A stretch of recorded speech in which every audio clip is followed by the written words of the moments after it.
All right, so today I'm going to be talking about how groundwater quality affects human health at regional and global scales. Okay, so first a bit about me. I was born in Halifax, Nova Scotia. My family is settlers and immigrants from both Argentina and Eastern Europe.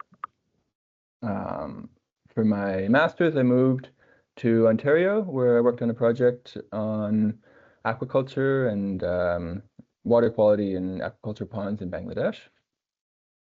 For my PhD, I've moved again across the country, where my PhD is focused on both this project on groundwater quality, which I'll be talking about today, and looking at climate change effects on stream flow and salmon habitat on the West Coast.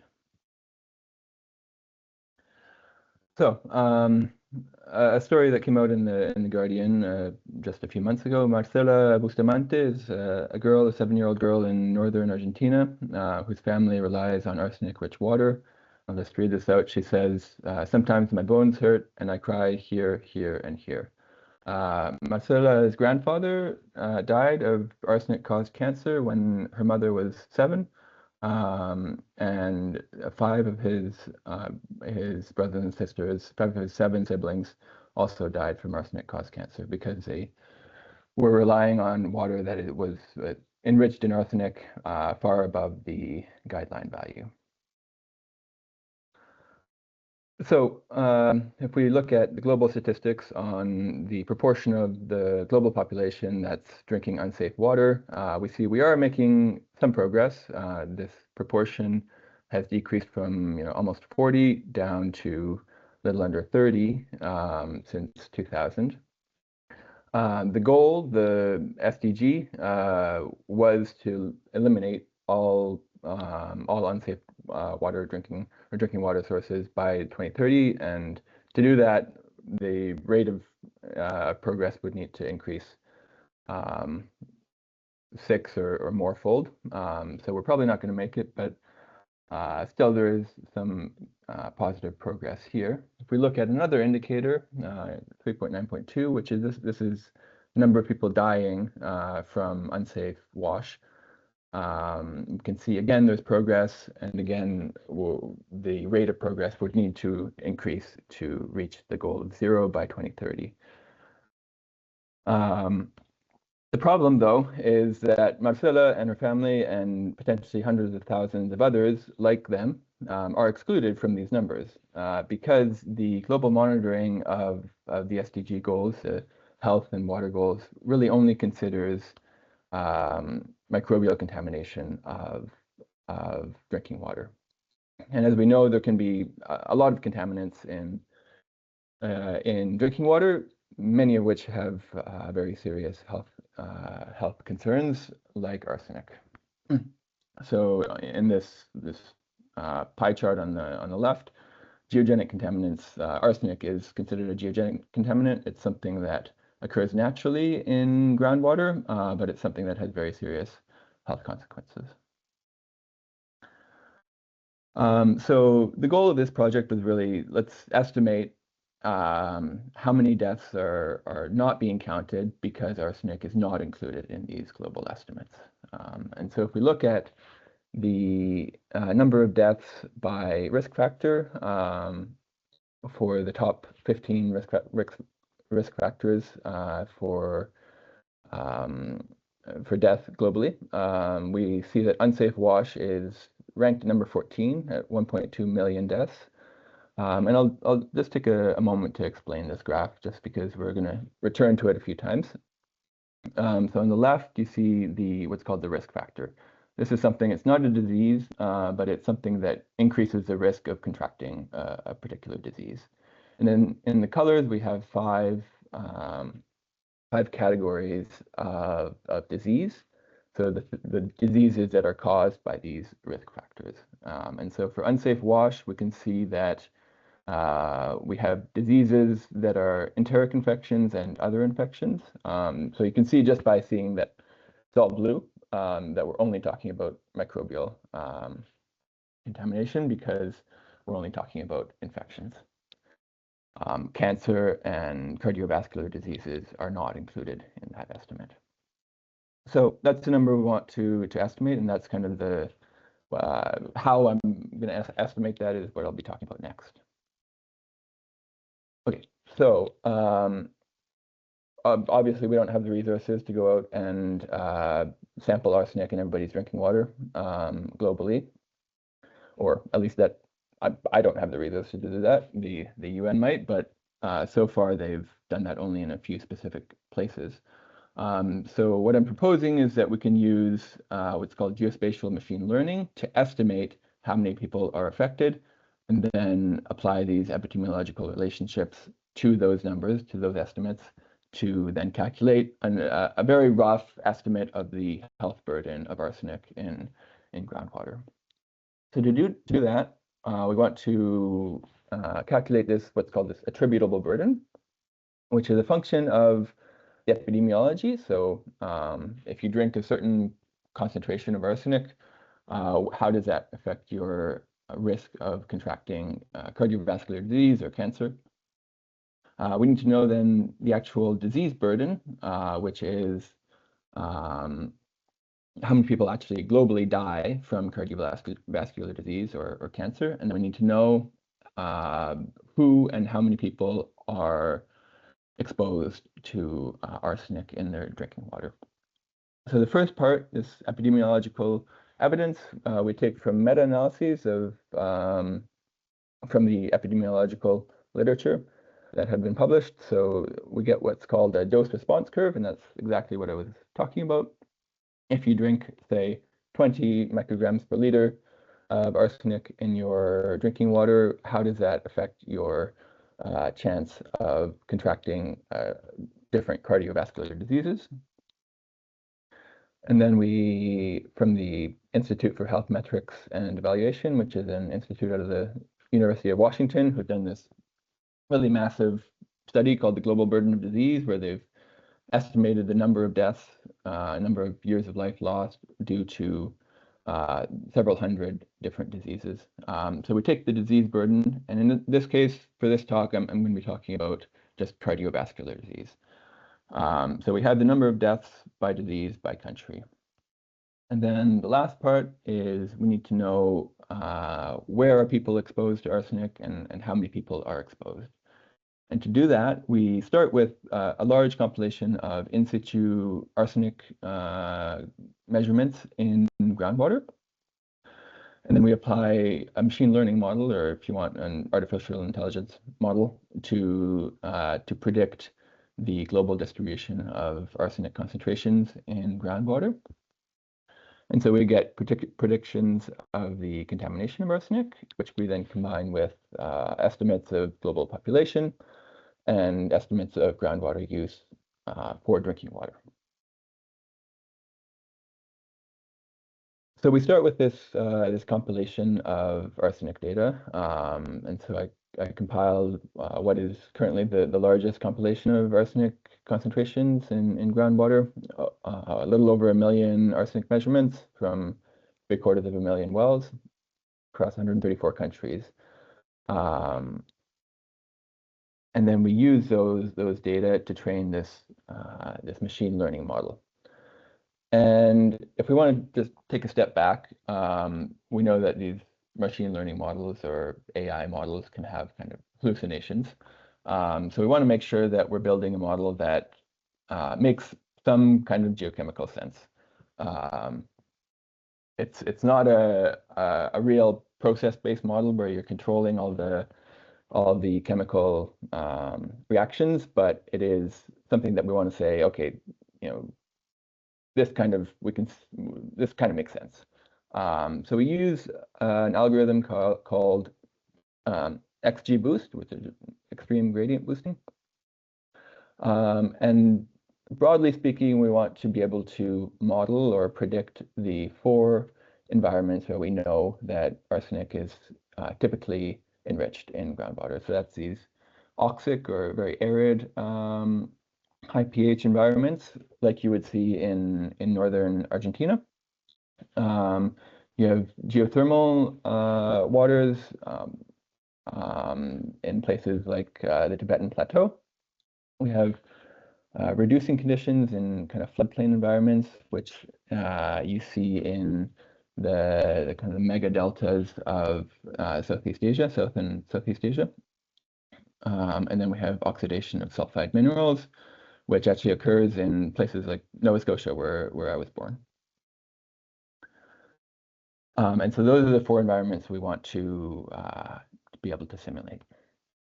And we're going to go a little bit into the weeds here of how I built this machine learning model.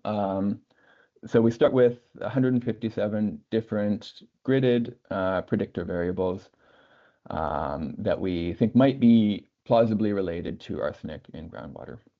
We train this model on those 157 features, and then we iteratively drop one feature at a time until we get to a point where the accuracy starts to kind of really drop off.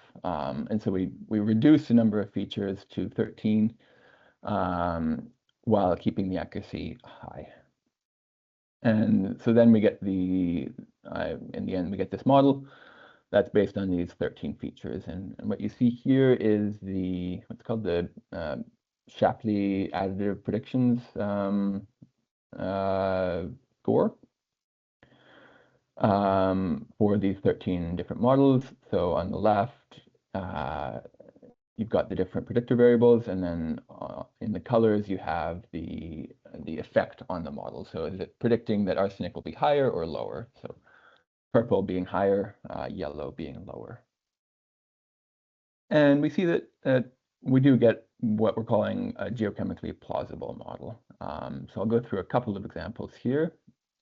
In general, it's known that arsenic can be enriched in places where there's a high seismic hazard, so where there's kind of faults or fractures in the subsurface that can lead to the release of arsenic into groundwater. And so in our model, we did find that the predictions of high arsenic were related to this gridded seismic hazard map. Another example, I mentioned the kind of the large floodplains in South Asia. And so we found that another really useful feature for predicting arsenic was this 500-year flood magnitude, where 500-year flood is obviously very large and would cover most or all of the kind of typical floodplain. And underneath that, those areas, you get these really reducing conditions, which lead to the release of arsenic from rocks. That's just 2 examples. Just to kind of summarize, we've started with those 157 different features that we thought maybe there's some relationship to arsenic, and we reduced that down to 13. And here we can plot those features back onto our conceptual diagram of these 4 environments.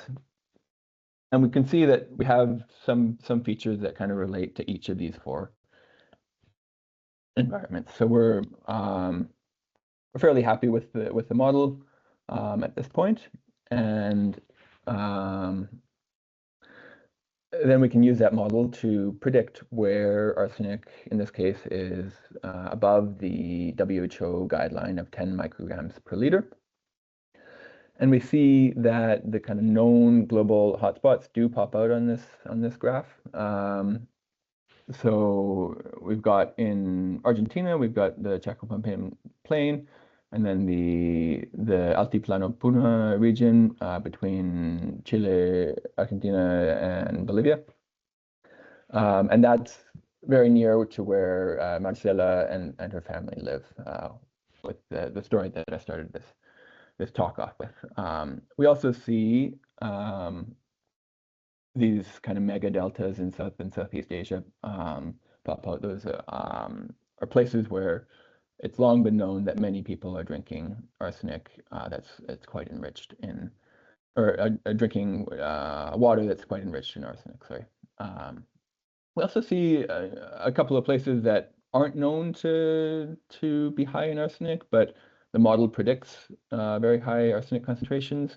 particular the island of Java in Indonesia, where there haven't been very many measurements of arsenic at all.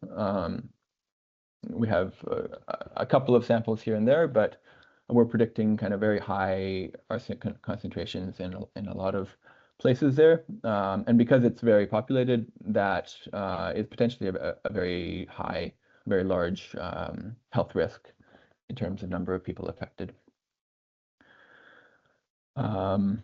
Yeah, model accuracy, we got 91%, and then you can see this calibration plot. So if we predict a concentration, or we predict a 50% chance of having a concentration over 10 micrograms per liter, we see that about 50% of the observations do have that concentration above 10 micrograms per liter. And so we then go back and we combine those predictions with our population estimates and our groundwater use for drinking water estimates. And what we calculated is that about 100,000 deaths, cardiovascular disease deaths, can be attributed to drinking arsenic in water. And so if we add that onto the unsafe wash bar at the bottom here, we see we jump from 1.2 to 1.3 million, which may not seem large, but like a large jump, but I've only done cardiovascular disease here, and I've only done arsenic. So if we were to consider all of the chemicals and parameters that can be in drinking water, and all of the diseases that they may cause, I think we would see that this bar would be much larger. The other thing to note is that it's is a large number, and it's also all concentrated, or almost all concentrated, in just 5 countries in South and East Asia. So that's India, Bangladesh, China, Pakistan, and Indonesia, as I was mentioning before. So it's important globally and particularly important in a few regions.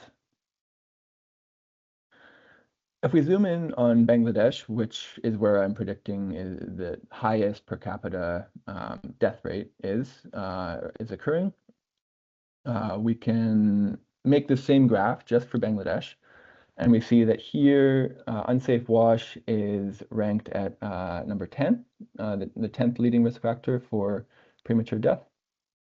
And if we add on the 19,000 deaths that can be attributed to arsenic in groundwater and the cardiovascular disease that it causes, then we see that unsafe wash in this case would jump to number 7. And again, if we were to add the other diseases that can be caused by arsenic, and the other parameters in water that cause disease, I think we would come up with a much more grim estimate for the number of deaths caused by unsafe drinking water.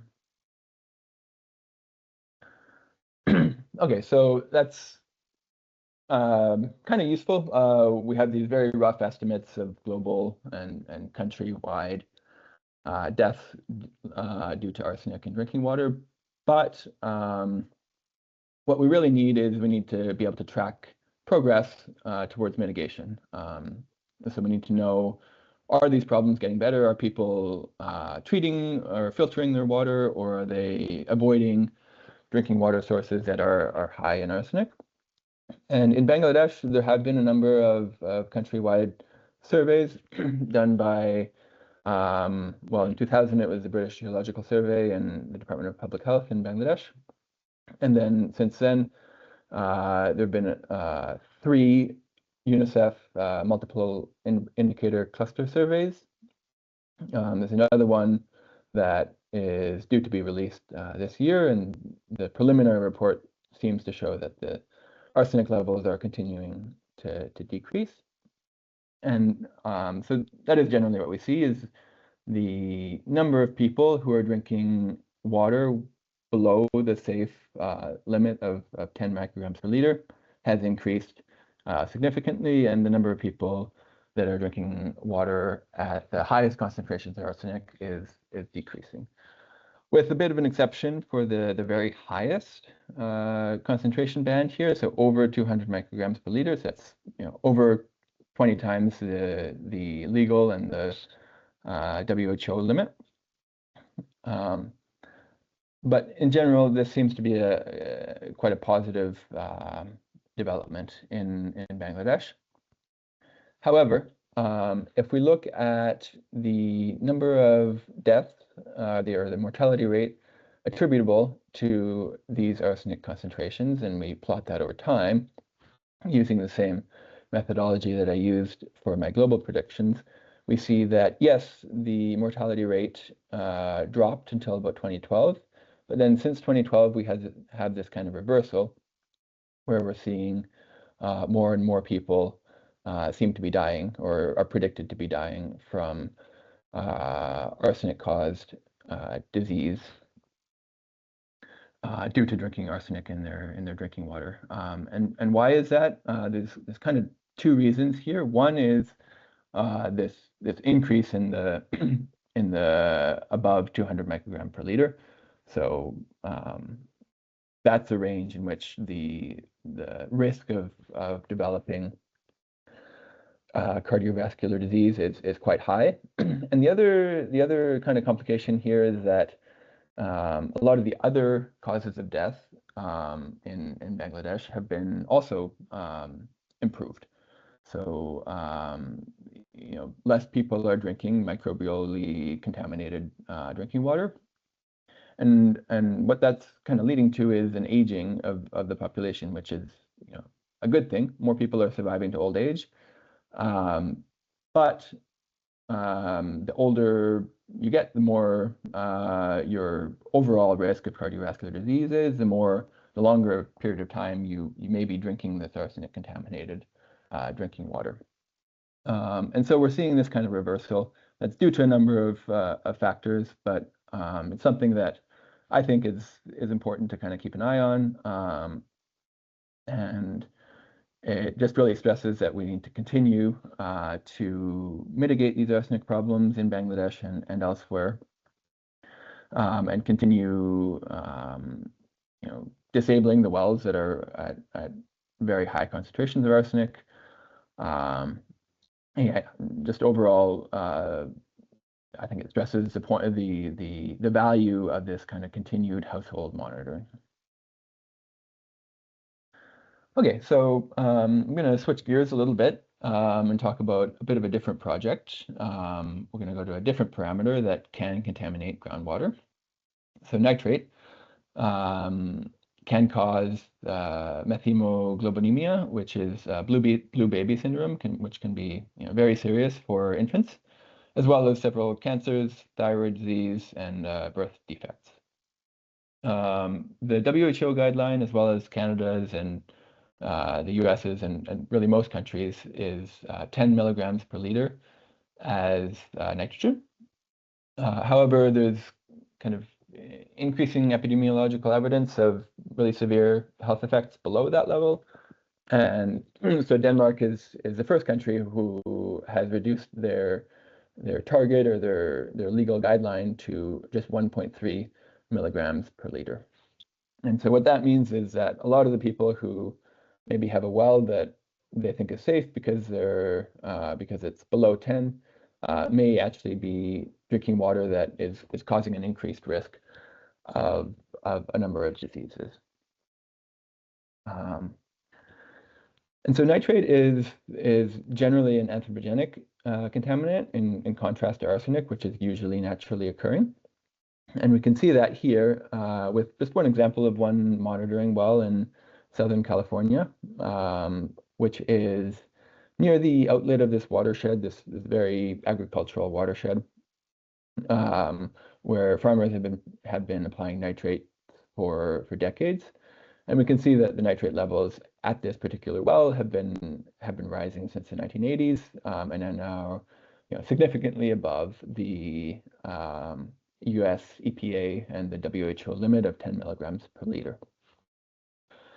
So we wanted to see where is this kind of trend happening, and what may be causing it? And so we did this study across the US, where again we started with a large compilation of in this case, nitrate concentrations in groundwater that I sourced from a national portal and a number of different state databases. So we ended up with a little over 300,000 nitrate concentrations in wells across the contiguous United States. And if we plot those on a map of the US, we see kind of a few patterns emerge. We see that in the middle of the country, in the Ogallala aquifer area, which is a very active agricultural region, we have some very, very high concentrations, sometimes above 100 milligrams per liter. And then in California as well, we get in the Central Valley, another agricultural region, we see these high concentrations pop out. And so we're going to use this database to try to look at some trends in nitrate, try to see if things are basically getting worse or getting better.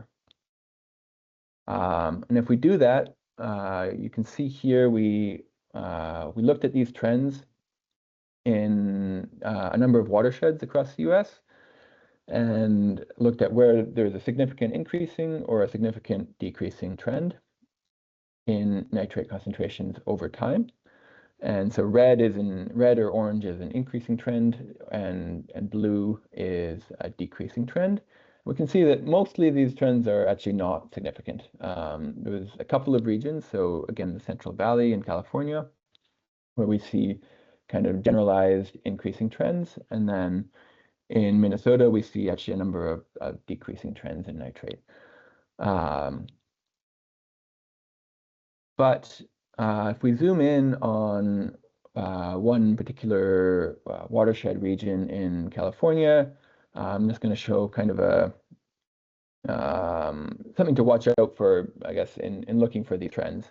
So we see this lower San Joaquin River subbasin, where we are predicting that from the 80s to the 90s, there was a decreasing trend in nitrate concentration. So nitrate was decreasing and getting better, basically.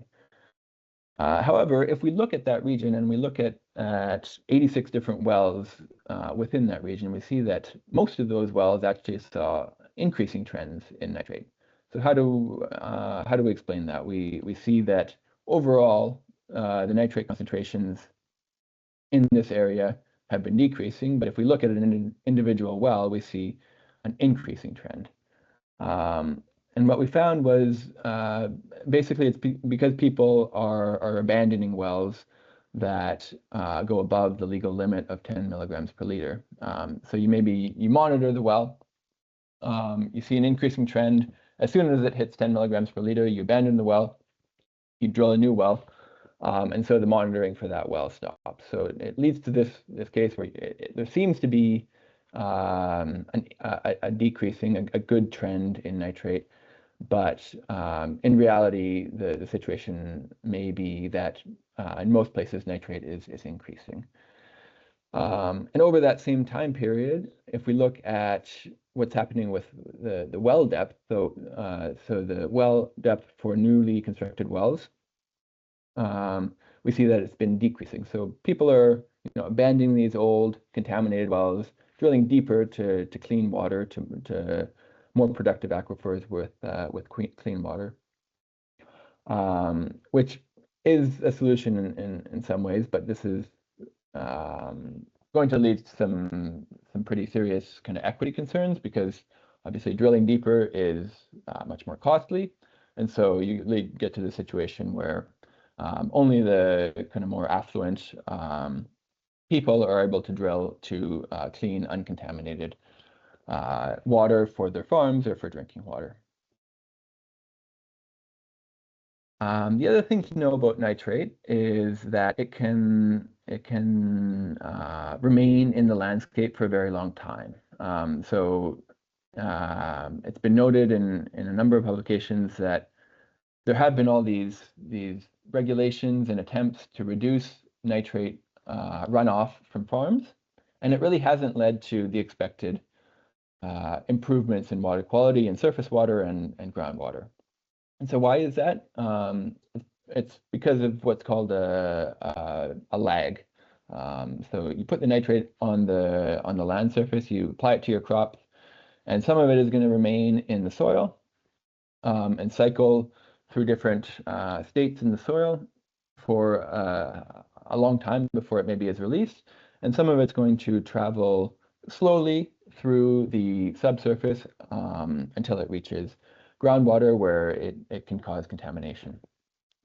And so on a conceptual level, what you maybe expect is if you have an N surplus, so a surplus of nitrogen being applied to the land surface that peaks in, say, around 1985, you may see nitrate concentrations continue to rise for quite a long time after that, before you see any kind of real improvement in water quality. And so this has been kind of seen with surface water, and we wanted to look at, is this happening with groundwater as well? And yes, it is. So this is just one example here that I'll highlight, where we looked at 356 wells in basically near natural pristine habitats in the Sierra Nevada. All these wells are in forested land, and yet we see that top graph here, the median nitrate concentration has been increasing since the 50s, and we're also seeing a lot of really high outlier values that are showing quite high contamination in some of these wells, where we really wouldn't expect very much anthropogenic contamination to be occurring. And so what we think is happening here is it's related to atmospheric deposition of nitrogen, actually. So cars and trucks release some amount of nitrous oxide through their tailpipes. And that nitrogen that gets released into the air in places like Los Angeles and San Francisco, then is blown into the mountains where it's deposited.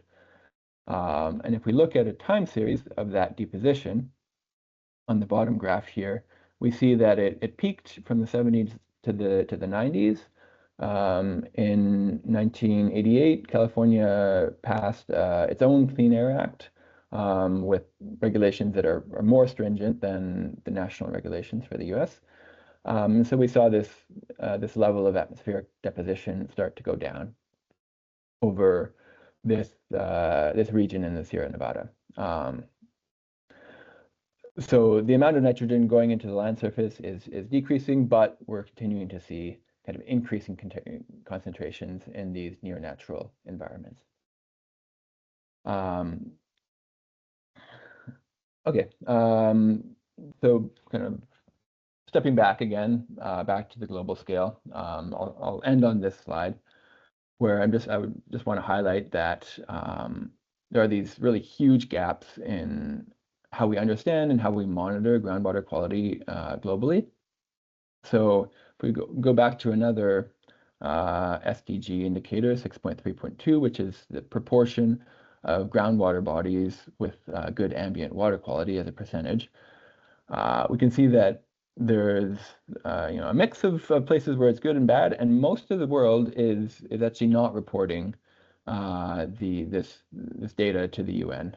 So Canada, the US, Mexico, China, all are places where, at the global scale at least, we don't have data on the proportion of aquifers or groundwater bodies that are that have a good water quality.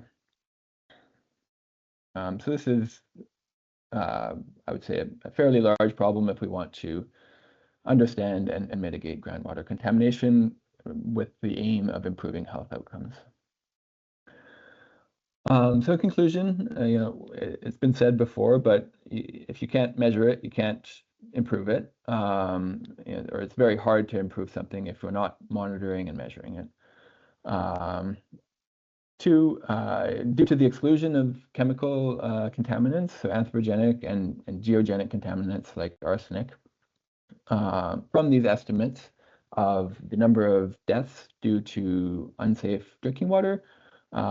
Because those chemical contaminants are excluded, I think these estimates are highly underestimated. And I think we need to be paying more attention to not just microbial contamination in drinking water, which is obviously important, but also to all the other parameters that can exist in drinking water and groundwater. And lastly, this kind of global work can be useful in kind of setting some initial rough estimates, but really what I think we need in places where we're predicting, say, arsenic to be high is more targeted household monitoring and well monitoring to see if these arsenic concentrations are improving in real people's drinking water.